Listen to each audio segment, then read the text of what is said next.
kumustahin naman ang lagay ng repatriation assistance ng kanilang ahensya. Makakausap po natin sa puntong ito si OWA Administrator Hans Leo Kakdak. Magandang araw po, sir. Magandang araw sa inyo, Yusek Rocky, Sir Adjo, sa inyong mga tagapakinig, tagapanood. Magandang araw din po.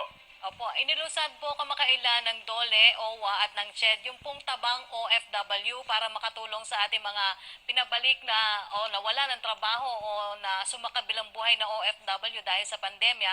Ano po o sa panahon ng pandemya, ano po yung layunin na nasabing programa, ano po at sino ang magiging benepisyaryo nito at paano po ang proseso, ano po bang ibig sabihin ng tabang OFW?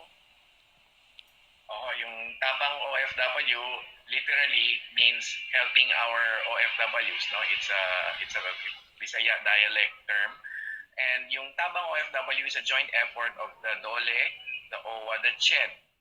At ito ay brainchild ho ito ni Senator Bongo na kung saan ay pinasinayaan na ang pagpupulong namin at nag-develop nitong tabang OFW program, which is essentially a financial aid program for collegiate level dependents ng mga nanumbalik na OFWs ng dahilan ng COVID.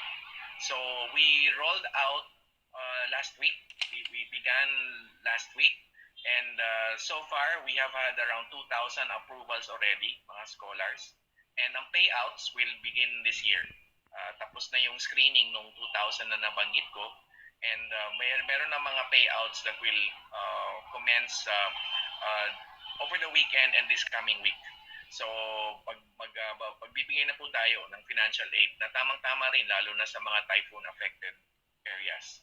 Yung mga college-level dependents ng returning OFWs displaced due to COVID-19. Opo, bukod po dito sa tabang OFW ay meron din po kayo nilunsad na OFW reintegration through skills and entrepreneurship o yung tinatawag na OFW RISE. Ano po yung maaaring asahan ng ating mga kababayang OFWs mula rito? At sabi niya, ang tanong po nila, paano daw po sila makaka-avail nito? Ito ay long-standing partnership na natin with the Coca-Cola Philippines. And of course, mas may kahulugan ngayon sa panahon ng pandemya kasi nga kailangan talaga ng mga kababayan natin ng pangkabuhayan. So, this begins with an entrepreneurship program training or seminar. Series of seminars kung saan tutulungan natin, bibigay tayo ng impormasyon lalo na sa mga nanunumbalik nating OFWs kung paano magtayo ng negosyo. So, bibigyan natin sila ng, yung format ay parang edutainment, education and entertainment format at the same time kung saan bibigyan sila ng impormasyon kung paano makapagtayo ng negosyo. Tugtong dito, kapag sila ay nagpasya na magtayo ng negosyo, meron tayong mga OWA programs. Meron tayong individual livelihood packages for returning distressed OFWs at meron tayong recently na i-roll out last week din itong Tulong Puso program, which is a group livelihood program, 150,000 pesos to 1 million peso grant to OFW groups na magsasanib puwersa sila, form themselves into either a corporation, workers association, or cooperative, kung saan sila ay magnenegosyo at bibigyan natin sila ng panimulang grant, 150,000 to 1 million pesos, depende sa laki nung negosyo. So, after the RISE entrepreneurial seminars, pwede natin sila iduktong kagad, i-access sa livelihood programs. Ang Coca-Cola, may sarili ding mga dealership arrangements. Pwede, yung mga interesado naman doon, pwedeng bigyan ng Coca-Cola ng panimulang soft drink dealership yung mga interesado din. But it all begins with the entrepreneurship seminars. At yun yung inilunsad anong isang linggo, si Sec Bello at ang Coca-Cola Philippines ay nandoon para pirmahan yung MOA. Kaduktong din ito sa yung programa ng TESDA na magbibigay ng pagsasanay at skills doon naman sa mga interesadong mag-embark on skills development or enhancement. Opo, maganda yan kasi para na ma-manage nila ng maayos ang kanilang finances. Ano po, tuloy-tuloy pa rin po ang pagbibigay nyo ng financial assistance sa mga OFW sa ilalim po ng abot kamay at pagtulong o pagtulong sa AKAP program. Ilan na po ba yung nabigyan ng assistance at ilan na po yung inaasahan natin na maaabot nito? Yes, so far tumatayo na sa 325,000 yung nabibigyan. And we are currently wrapping up with about maybe 20,000 more this coming week. yung third tranche na nakuha natin from the national government. There is a fourth tranche, yung Bayanihan 2, na makukuha na natin at i-roll out na rin natin next week, which means na from now until the end of December ay mag-pay out tayo, mag-approve tayo ng mga dole AKAP applications. Ito yung financial assistance of 10,000 pesos for returning displaced OFWs. Cash assistance ito. Kadugtong ito ng mga dalawang programa na nabanggit ko. Yung scholarship program natin, yung livelihood, and then yung cash financial assistance for returning OFWs displaced by the COVID crisis. Opo, attorney, sa pagpapatuloy po ng ating repatriation efforts dulot po ng pandemya, ilan po mga kababayan nating OFWs yung inaasahan natin na mapapauwi hanggang December 2020 at ilan naman po yung napauwi na sa kanilang mga home region?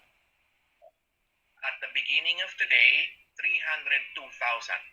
302,000 since May ang napauwi sa kanilang mga home provinces or regions. And we are expecting maybe around 70,000-80,000 more till the end of the year. Of course, variable ang figure kasi Christmas season.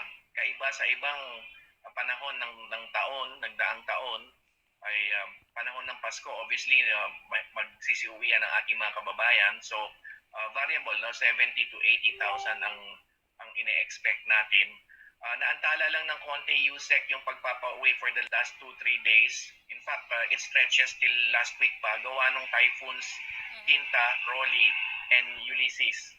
So, halimbawa kahapon, mga 500 lang ang nakauwi kasi nga yung tinamaan tayo ng bagyong Ulysses kahapon. So, hopefully, magsimula na uli yung usual flow around 1,000 to 2,500 na napapauwi natin every day. But that said, may mga 2,000 naman to 2,500 na dumadating sa international airport every day. Okay. Kung sakali po na may concerns o humingi ng assistance hinggil sa inyong mga programa ang ating mga kababayang OFWs o kanilang pamilya, saan daw po sila maaaring sumangguni? Okay. Meron tayong hotline, yung 1348 o hotline. Pwede rin dun sa ating, syempre, parent agency, ang DOLE. Meron din 1349 hotline ang DOLE. And then, of course, meron tayong Facebook Quarantine Operations page. Ang pangalan ng page, OWA Facebook Quarantine Operations page. Pwedeng i-search lang po yun. At doon pwede rin maglagay o magbigay ng comments, issue, o concern po patungkol sa ating mga programs and activities. And then, lastly, may Twitter account din tayo. Pwede rin po doon sa ating Twitter account. Ako rin po mismo ay nasa Twitter din. So marami naman din doon nakikihalubilo sa akin, both in Facebook and in Twitter. Okay. Opo, ano na lang po ang inyong mensahe sa ating mga manonood, attorney? Yes, manalig po kayo.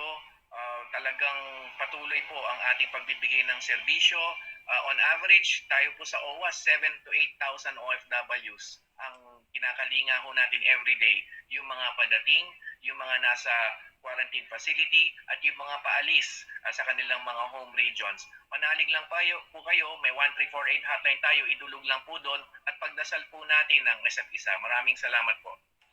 Maraming salamat po sa inyong update, OWA Administrator Hans Leo Kakdak.